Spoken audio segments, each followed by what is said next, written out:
Joshua Garcia hinahabol daw at hinahunting ni Makoy dahil nagkaroon daw ng intimate moments or momol itong si Joshua at ang kanyang girlfriend na si Elise Joson. Nangyari daw ito dahil sa event ng Star Magic.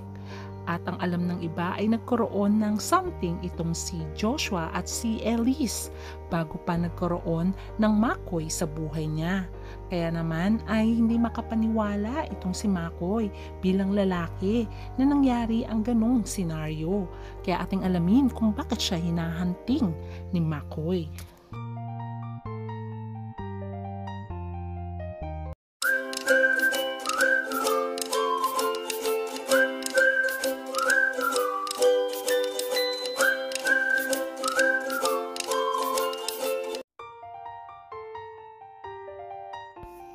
Isa sa maituturing na bankable stars ngayon ay walang iba kundi si Joshua Garcia. Kabila-kabilang kanyang proyekto, pati mga endorsement ay bidang-bida itong si Joshua. Ang sabi ng karamihan ay next John Lloyd in the making itong si Joshua. Lalong naging sikat ito nang pinareha siya kay Julia Barreto na naging sikat naman ang kanilang love team na tinawag na Joslia. Naging magkarelasyon ang dalawa sa totoong buhay pero unfortunately sila din ay nagkahiwalay. Ngayon si Julia ay meron ng Gerald Anderson at meron namang girlfriend ngayon si Joshua Garcia na non-showbiz. Ngayon ay masaya na silang pareho sa kanilang mga karelasyon pero kahit ganun pa man ay nagkakatrabaho pa rin sila at naging blockbuster ang huli nilang pelikula.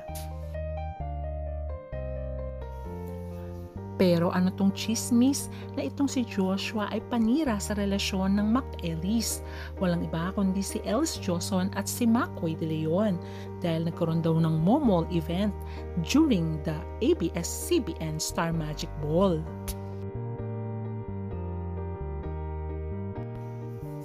Naging magka-love team si Makoy De Leon at Elise Joson at nagkaroon nga sila ng anak. Pero nagkahiwalay ang dalawa dahil nagkaroon daw ng third party sa pagitan ni Makoy De Leon. Ang kanyang nakarelasyon ay isang sikat na entertainment vlogger or sinasabi rin nilang influencer. Kaya sila nagkaroon ng misunderstanding ni Elise. Pero alam nyo ba, bago nagkaroon ng Makoy, ay nakarelasyon daw di umano ni Elise si Joshua Garcia.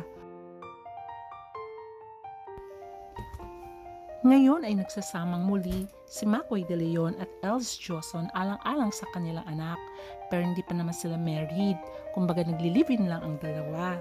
Unfortunately ay nagkaroon nga ng issue dahil di umano sa Star Magic Ball kung saan ay may momol event daw na nangyari. Ayon sa source ni Ogie Diaz ay hinahunting nga daw ni Makoy De Leon itong si Joshua dahil sa selos. Ayon sa source ni Ogie Diaz ay may momol. Ang ibig sabihin ng momol ay make-out lang ang nangyari between Joshua Garcia and Elise Joson nang dumalo di umano sa Star Magical Christmas Ball noong Nobyembre. Ito nga daw ang dahilan kung bakit nagselos itong si Makoy De Leon at bilang lalaki ay gusto niyang suntukin itong si Joshua Garcia.